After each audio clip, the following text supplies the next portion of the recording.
Okay,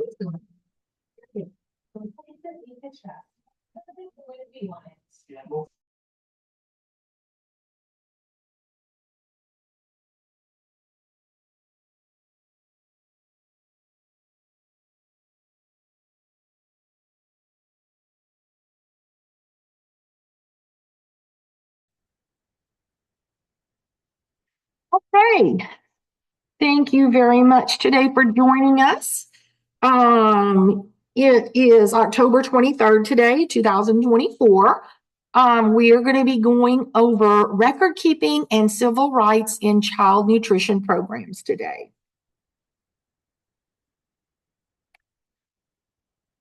As always, we begin with our non-discrimination statement. We are an equal opportunity provider. We're going to dive right into this today. For the first thing that we're going to talk about, and I hope you guys have seen this before, is this is our required records for single site kid care users. And everybody should be on kid care, okay, by now. And it is actually a deficiency. If you're not using kid care, you will not be able to submit claims after January. So this is the required records for kid care. This lists what you need to do daily. Okay. So daily, you mark children in attendance. You, during the meal service time, you click on the fork and the knife and you mark the children who are served and who receive a meal. And then you enter the amounts of food prepared for each meal and snack. So weekly and monthly, you enter newly enrolled children and you update the children's information as needed. Okay, we're going through that process now, with October 1 being one of the main dates where everybody needs to redo their free and reduced price meal applications. You verify the beginning and ending milk balances from your inventory. You create or you copy forward or you update your menu calendar. Enter receipts. You review your milk audit for shortages every day. Okay. And you review your menu worksheets every day to make sure that you've actually cooked and purchased enough food for that day. The end of the month, you calculate your claim. Okay. You're going to check that claim error report and you're going to make any corrections that are needed. Remember, not all errors need to be fixed. Some are just FYI errors for you. Okay. Per month, at the end, whenever you're ready to submit your claim. So once a month, you're going to calculate your claim. Okay. If you need to recalculate it, you can hit on that green recalculate button. Okay. Because after you fix your errors, you do need to recalculate and that'll update your claims. You generate your claim file and you upload that to the CNP website. Okay. You place your receipts, your bank statements, and your timesheets in your monthly folder. And then you'll run your nonprofit status report to determine your cost of food used. Annually, okay, you're going to renew your enrollment forms, and you're going to renew your free and reduced price meal applications. Okay, if you're using the paper forms, and at the first time of the year, you have to use your paper forms, and they must be maintained on file. And then in the subsequent years or every year after, you can use your e-forms to do your enrollment and your eligibility. Every year, you complete your online sponsor facility and budget applications. This is what we're doing now. Okay, so you should have received an email or log on to the CNP system because, in every October you have to do your new sponsor facility and budget applications for the 24-25 year. And that's what we're doing. That's what we're doing now. So make sure you are up to date with that. Complete your annual trainings with your staff. And that's what we're doing now, because we know most of the time that most of the time in October or November that you have to educate your staff on required records and civil rights. That's what we're doing today. This training will be recorded and will be up on the Fit Kids website. And you can, if not, I'm sure not all of your staff is able to watch it today. They will be able to watch this in recording, and it will count for your annual training. So you complete your trainings with your staff. They're going to sign that they have done this. Okay. And you're going to complete your monitorings as required. And as you list in your annual agreements. These are the required records for multi-site kid care users. Okay.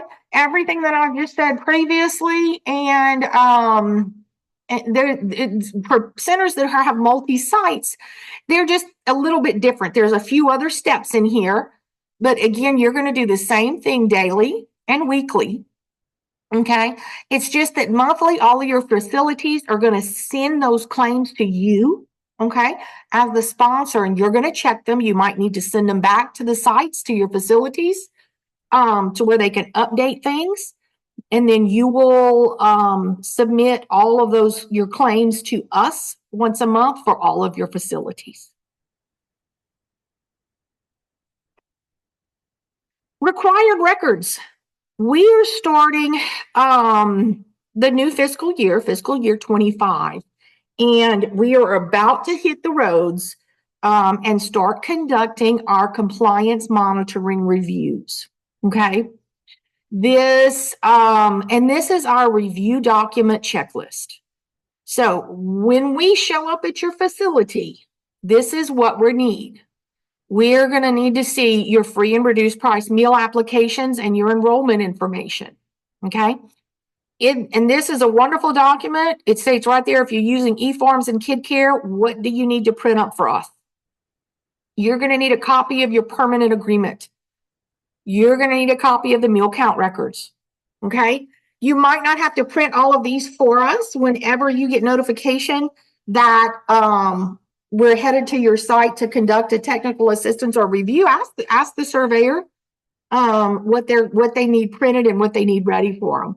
Most of the time we're going to have looked at these in kid care before we get to you. Okay. Just as part of our pre-work. Meal count attendance records. Okay. Your weekly paid attendance and meal count report, you can run that for the entire month. That report in kid care, that's exactly how it's labeled in kid care. And you can have that ready to go. Your daily attendance records. Okay.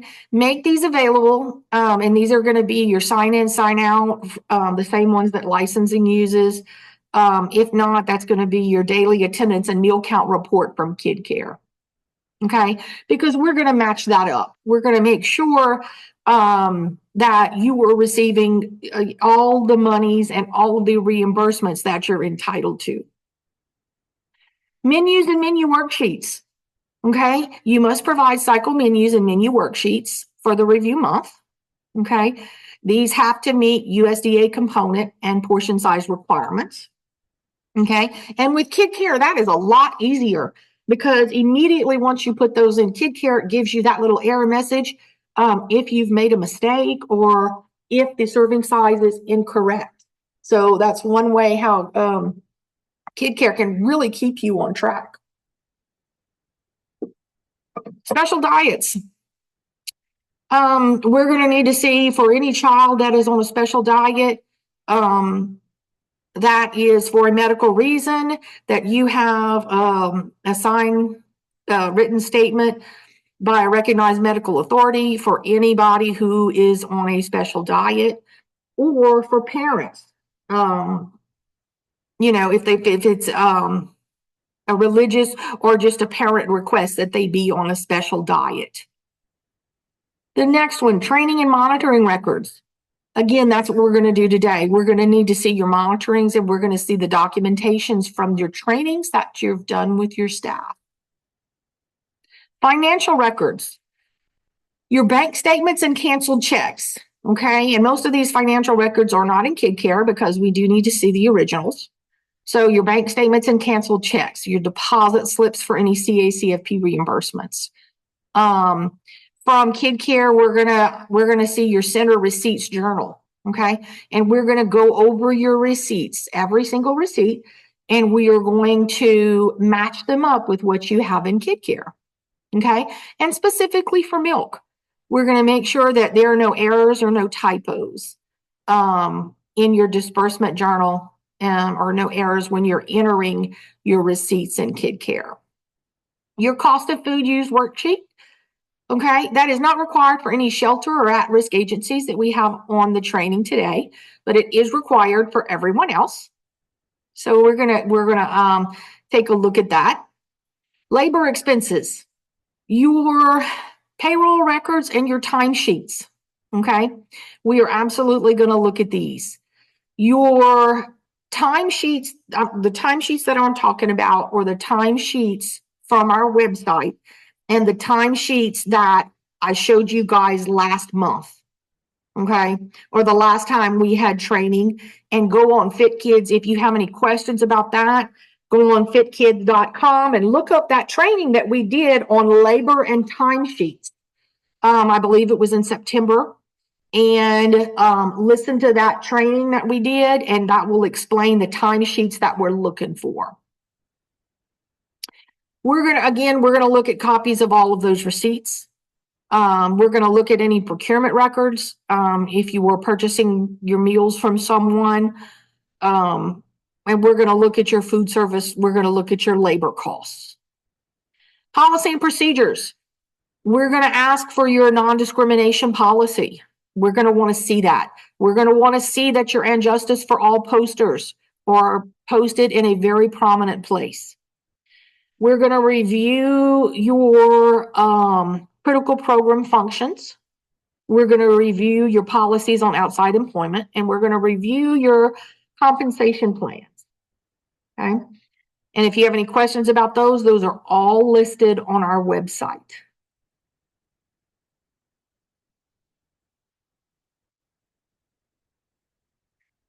Any questions about record keeping? If you have any questions during this, let us know. Type it in on the chat. If not, we will continue on, and we're going to begin civil rights training. Ms. Haley, I see your question. You need to know that what's the timesheet. You're going to go on fitkids.com. You're going to go on the Fit Kids website, and you're going to review that training that is on there that we did in September. You can watch the whole video, and I have the attachments with the actual timesheets that you can print up. That won't take very long to do it all.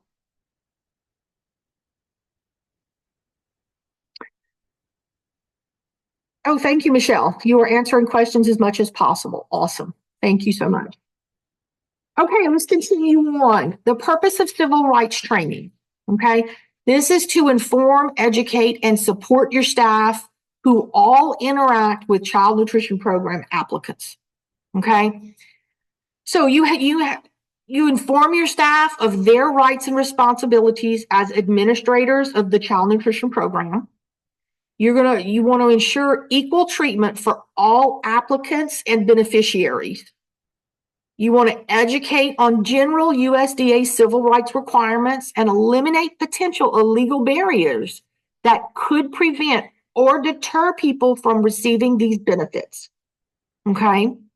You want to promote dignity and respect for everyone and provide resources and information available to assist staff in carrying out their civil rights responsibilities. So what is discrimination? Discrimination is defined as different treatment, which makes a distinction of one person or group, either intentionally, by neglect, or by actions or lack of actions based on the protected classes. Okay? These protected classes are race, color, national origin, sex, disability, and age. Okay? So, and that is either intentionally, by neglect, or by actions, or by lack of actions. Okay? So that encompasses several different areas of discrimination. So civil rights training, all staff must be trained annually on civil rights, and it doesn't matter whether they're part-time, temporary, volunteers, or full-time staff, okay? And the documentation of the training must be maintained. You have to keep those sign-in sheets. They have to sign that they have taken this training, and the signatures have to be in their own handwriting. So this is what we're going to go over today. Okay, we're going to go over the collection and use of data, public notification systems. What do we do if we get complaints? How do we make sure that we're in compliance? How do we resolve any non-compliance or potential non-compliances? How do we accommodate persons with disabilities? What do we do if someone needs some type of language assistance? How do we provide them good customer service, and how do we resolve any potential conflicts? Public notification. This is to inform the public that your agency participates in the child nutrition program. And it is to reach as many applicants, participants, or potentially eligible persons as possible. Public notifications must convey the message of equal opportunity in all photos and graphics that are used to provide program-related information. And public notifications must be available in alternative formats for persons with disabilities and in the appropriate languages for limited English proficient persons. Okay? So, and this must include information on eligibility, your benefits and services, program availability, applicants' rights and responsibilities, procedures for filing a complaint, any non-discrimination policies, and any other program changes. Okay. Once a year, the Louisiana Department of Education makes this notification for you on your behalf. Okay. That your agency is part of the child nutrition program. Okay. And that's to promote that you do provide these services, and to say that these services are out there, and to increase potentially eligible persons to utilize these services. Okay, so public notification for the annual notification that is made on your behalf by the Louisiana Department of Education. Okay, so methods: public release. Inform the general public that your agency participates in the child and adult care food program. You prominently display that poster, that Injustice for All poster that I know you guys have. And on any advertisements, any handouts, if you're unable to include the whole non-discrimination statement, you would put the short version, which is this institution is an equal opportunity provider. Okay, so for example, any internet, newspaper articles, radio, TV, letters, any type of bulletin, any type of notification that is going forward to the public, it has to include that non-discrimination statement. And it can be that short one: the institution is an equal opportunity provider. Okay, for example, if your agency has a Facebook page, okay, you're going to want that short statement of this institution is an equal opportunity provider on your slides and on your posts that you make for your agency. And this is the poster. It's got to be in each of your facilities. It's got to be visible, okay, to the staff and the public, and it has to be an 11 by 17 size.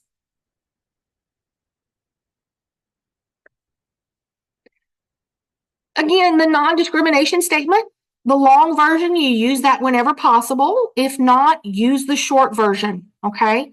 That is required in at least a 9-point font, okay?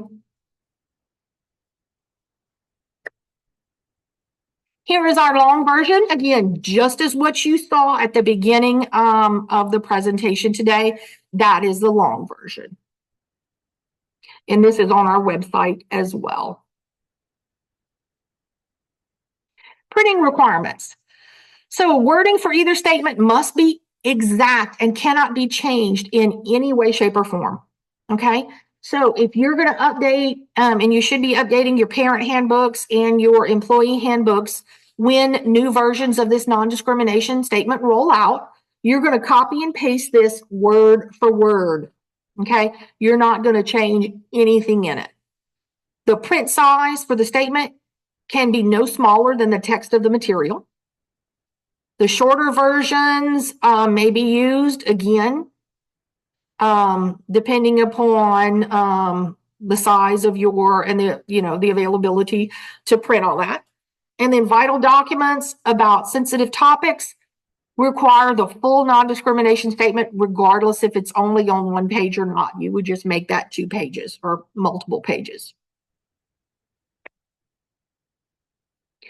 Again, any type of agency publications, any on the websites, on any type of print advertisement or letters or enrollment forms. Okay. At the bottom of your enrollment form that you have, that your parents fill out, it needs to say we are an equal opportunity provider on those. And then on the bottoms of your menus, if you make those menus public, you would need to put the short version of that statement on there as well. So customer service. All enrolled participants must be allowed equal opportunities to participate in child nutrition programs, regardless of race, color, national origin, sex, age, or disability. Okay. All participants must be treated equitably. That includes seating arrangements, serving lines, assignment of eating periods, methods of selection for application approval, and verification processes. Okay. For example, you can't exclude a child based on whether they're free, reduced, or above, or you can't exclude a child from your facility based on race, color, national origin, sex, age, or disability. So denial of meals. USDA policy prohibits the denial of meals as a disciplinary action against any participant who is enrolled in a facility that participates in the child nutrition program. This is including disciplinary actions that directly result in loss or denial of meals or requiring a child to work for their meal. Overt identification. Overt identification is identifying information must not be used for any purpose other than determining and verifying eligibility for free or reduced meals.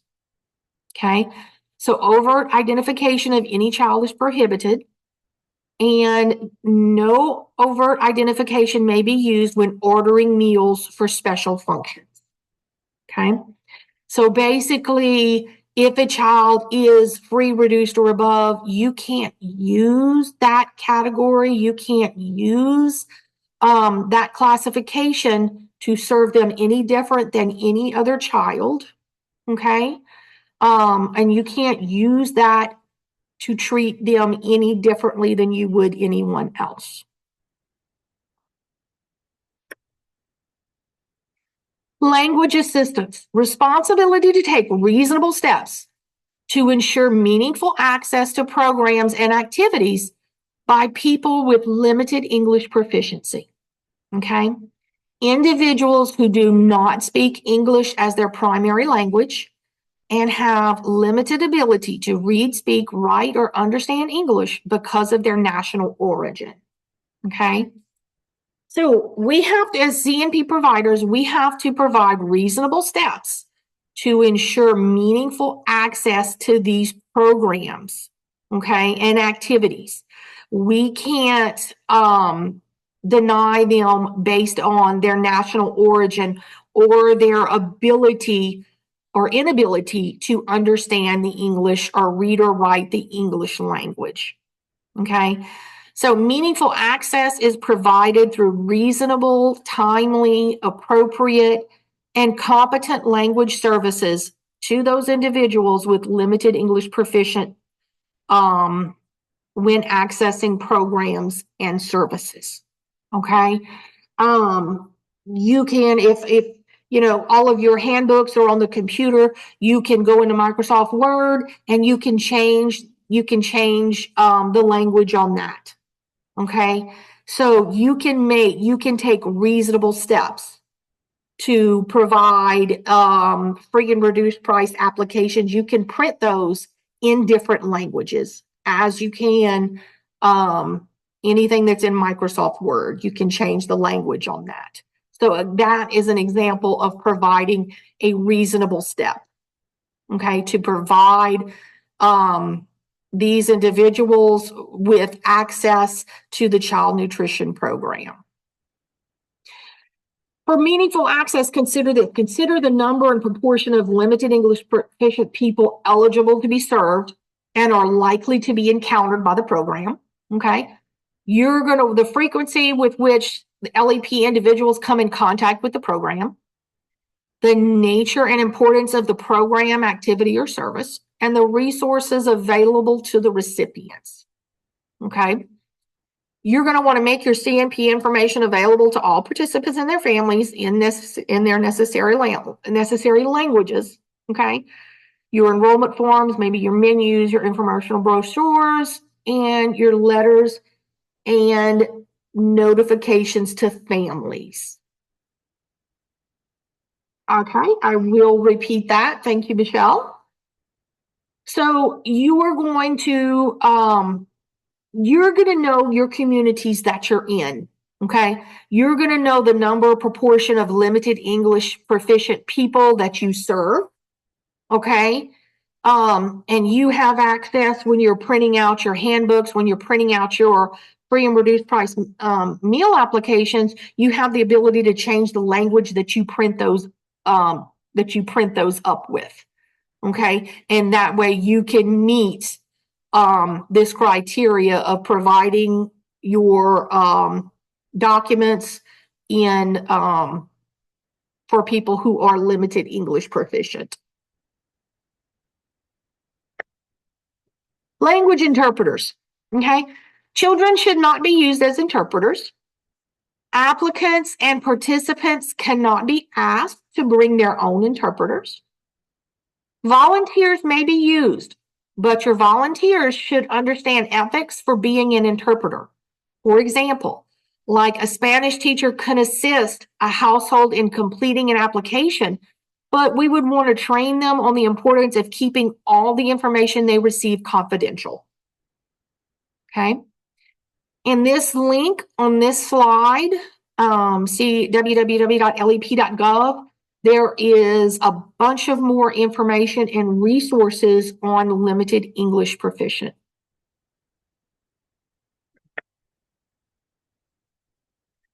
Racial and ethnic data. Racial and ethnic data is used to determine how effectively your program is reaching potentially eligible children and where outreach may be needed. Okay, this is why we collect that data. This is why in Kid Care and on the free and reduced price meal applications that we collect racial and ethnic data. It's collected at the time of enrollment. It is completely voluntary, okay? Self-identification or self-reporting. It is only used for statistical purposes and has no bearing on eligibility criteria, okay? Children are not to be surveyed if the data is not provided, okay?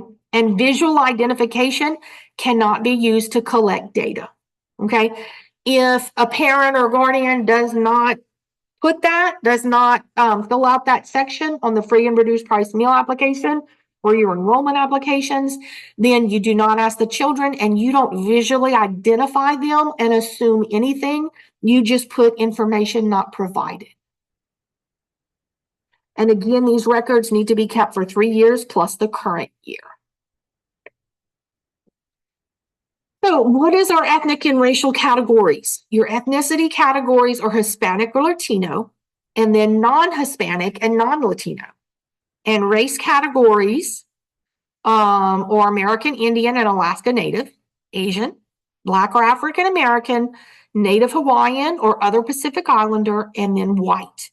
And one or more categories may apply, and they should be, and they're free to mark one or more categories.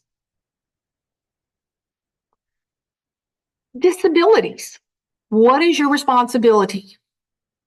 Your responsibility is to provide accessible facilities, and that includes parking lots, entrances and exits, hallways, elevators, and restrooms.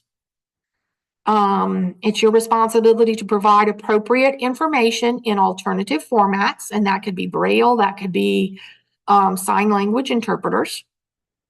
It's your responsibility to provide food substitutions for participants with disabilities, allergies, cultural or religious preferences when documented.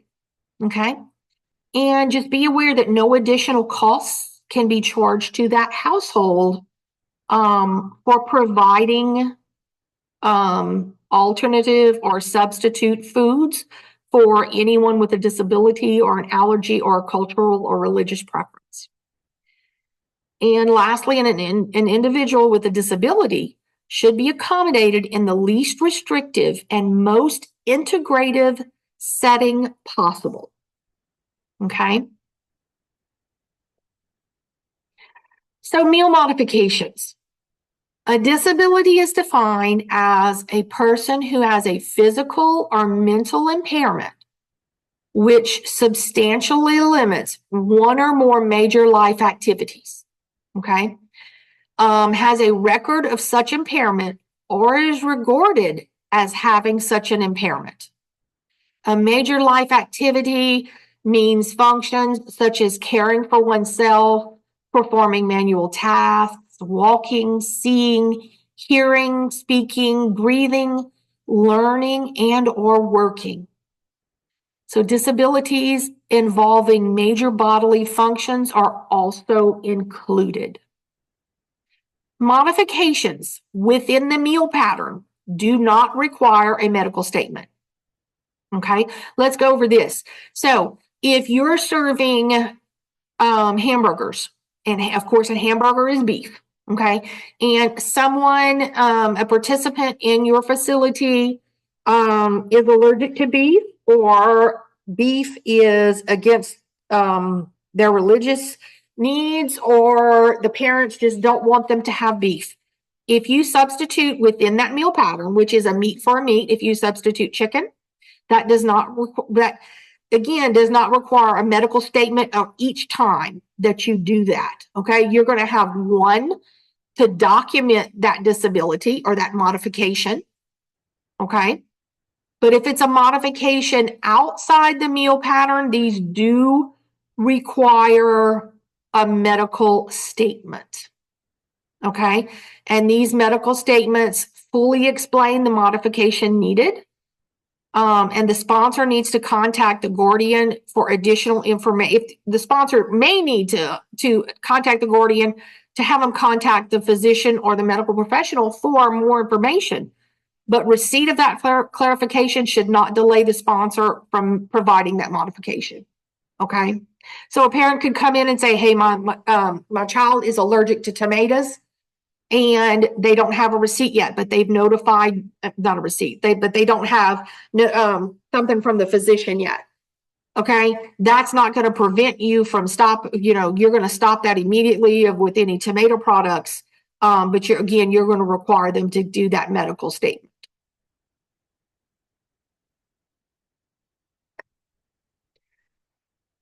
So filing a complaint. Any person who believes they or someone they know has been discriminated against based on a federally protected class has the right to file a complaint within 180 days of the alleged discriminatory action. And to file a complaint, this is the complaint procedures. They can mail it in, call it in, or fax it in, or email it in.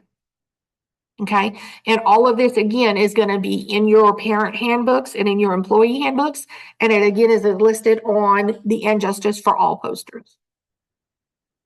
So this is the civil rights complaint form. Again, all staff must be trained on civil rights. The complaint form must be available at all of your sites. And the staff should allow individuals to file their own complaint with as little involvement as possible. Okay. Ideally, the staff would provide them with the complaint form and let them do that if that's what they want to do. Forms of civil rights complaints. These may be written. Okay. They could be verbal or anonymous. If you are receiving a verbal complaint, please just listen politely.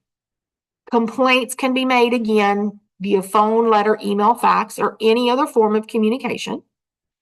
Anonymous complaints should be handled as just as any other complaint. And complaints can be related to any area of CNP operation, such as program administration. It could be food service. It could be employment. It could be seating arrangements. It can be any area of the child nutrition program.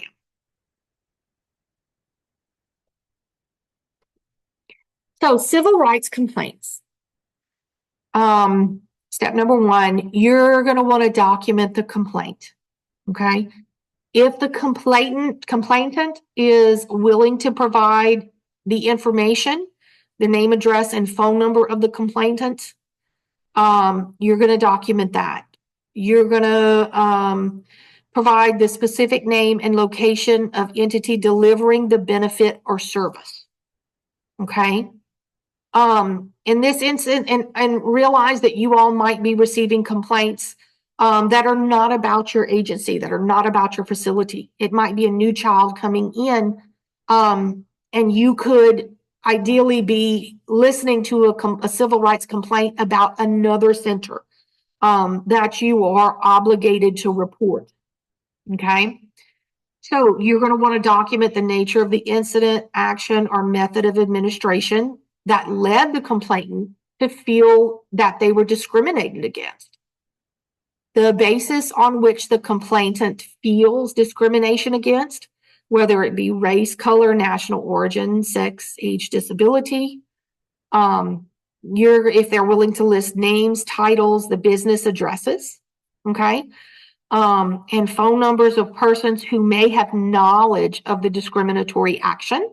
Okay, maybe the witnesses who could have potentially viewed or seen or witnessed the action. The date or dates during which the alleged discriminatory actions occurred. Okay, or if it's continuing, the duration of such actions. Okay, these are just examples of the information that you're going to want to be able to document. Step number two, you're going to want to contact USDA and our state office. Okay. And all verbal or written complaints must be forwarded to the Civil Rights Division of USDA within 3 days of receiving a complaint. And then again, that is our office as well. You're going to want to maintain those records. Okay. Have a central location where any copies of civil rights complaints will be documented and kept. Agencies may provide complaint forms to any individual wishing to make a complaint or any person receiving a verbal or a phone complaint. And at the bottom of this slide, that link is active. You can click it once because you all will be getting a copy. You all will be getting notification when we upload this presentation and this recording to the LouisianaFitKids.com website. You will be able to pull that down and click on that link, and it will take you to that complaint form. So conflict resolution, skills that can help staff provide good customer service and avoid potential civil rights complaints. Just 5 goals. Avoid the desire to blame. Okay. This one's a biggie. I know we're all human, but please try to avoid placing blame on any one person, any one entity. Just avoid the desire to place blame. Okay. Don't draw any conclusions. Okay. Your goal is also to improve the situation. Communicate your feelings directly. Okay. Improve relationships and increase communication. And then avoid repeating the situation. Okay. So some civil rights reminders. The USDA regional office is responsible for the review of state agencies. Okay. So just as we come out, just as all of the reviewers in our office here in Baton Rouge, just as we come out and we review you guys, the USDA regional office and those representatives come out and come to Baton Rouge and actually review us in our office for how we're doing and how we are following and enforcing the USDA regulations. So the state agency is responsible for review of CACFP sponsors, providers, and subrecipients. So state agencies must report any significant findings to USDA, and sponsors must receive a pre-approval visit to ensure compliance with civil rights before receiving any federal funds. Okay, that's why when we come out, if you guys remember when you had your pre-approval visit, we go over all of those questions. Is the facility eligible to disabled persons? We will ensure that you are meeting and you are aware of all of your responsibilities with civil rights before we even approve you on the program. And we will assess your continued civil rights compliance when we come out for the review and for when we come out to provide technical assistance to your facilities. And access to complaint information shall be limited control to assure confidentiality. Okay, and that is from both your end in your site and in our office. So resolution of any potential non-compliance. If a non-compliance is indicated, a corrective action plan must be implemented to achieve voluntary compliance within 60 days. The plan has to describe the agency's actions to be taken to resolve non-compliance with any civil rights requirements. Suspension of assistance or termination may result if the non-compliance is not resolved. Okay, so it could end up being really serious and end up with suspension of program benefits or termination of your participation in the child and adult care food program. So a checklist. This is what you're going to want to make sure that you have access at your facility. You're going to want your civil rights written policy and complaint log to be kept. Again, you're going to want to train all your staff and volunteers annually. You're going to want your staff to know your civil rights procedures. You're going to want to make sure that you have that Injustice for All poster displayed, okay? And it's displayed in a prominent place, and there's no other papers like push pinned or stapled of like in front of that. You're going to want to make sure that that poster is that you can see all areas of that poster, and nobody comes up and just sticks a paper on top of that. You're going to want to make sure that you are collecting and recording all the racial and ethnic data that you're able to. And you're going to want to make sure that you're keeping those records for 3 years plus the current year. Making sure that you're keeping your complaint procedures and forms. And making sure that you have your non-discrimination statement on all applicable printed materials that mention the child nutrition program.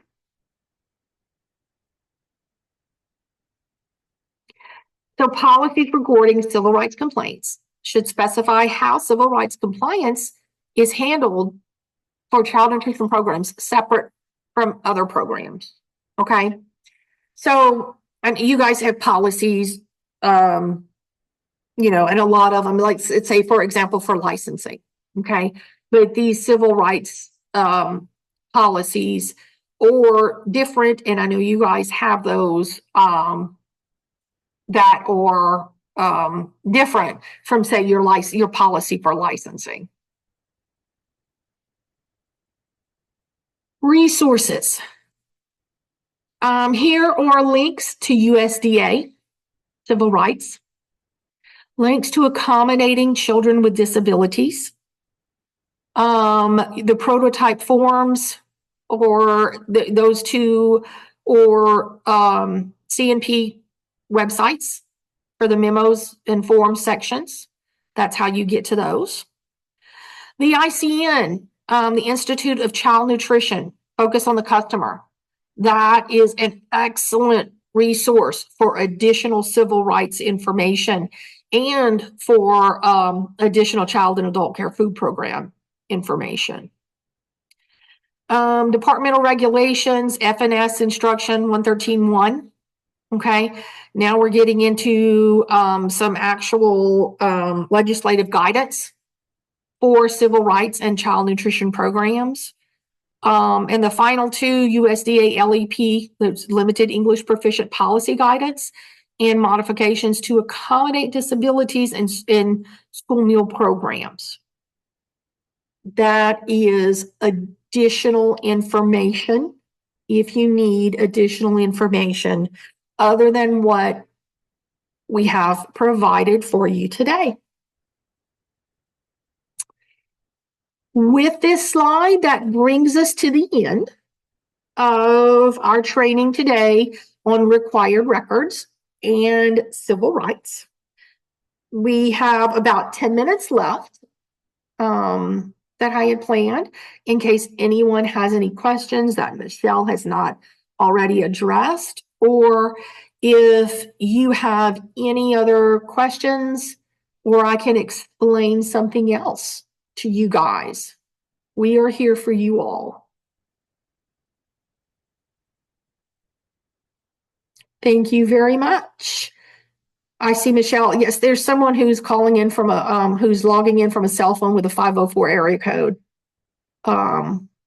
We need your email address, so please email that to Michelle, and we will make sure that we get you, we get your documentation for clock hours. So once again, this program, this is going to be on Louisiana, our LouisianaFitKids.com website. In probably beginning to middle of next week, I will have this uploaded to this website, and Michelle will send out an email to everyone that it's on the website. You can go back, you can click on that link, it'll take you to the website, you pull up CACFP trainings, and you will be able to get to the handouts that I showed you at the beginning, the required records, and you will be able to get to the PowerPoint and PDF presentation of this slide deck that I have presented today. So you will have access to review. You can listen again to this presentation today. You can print out all of this material that I've given you today. You will have everything that you need to do. If any of your staff, because I'm sure that not all of your staff would be able to listen live today, you can have them use this link and listen to this and then sign that they have been trained on civil rights. And that would suffice for their annual training. I hope this helps. I'm going to stop the recording right now.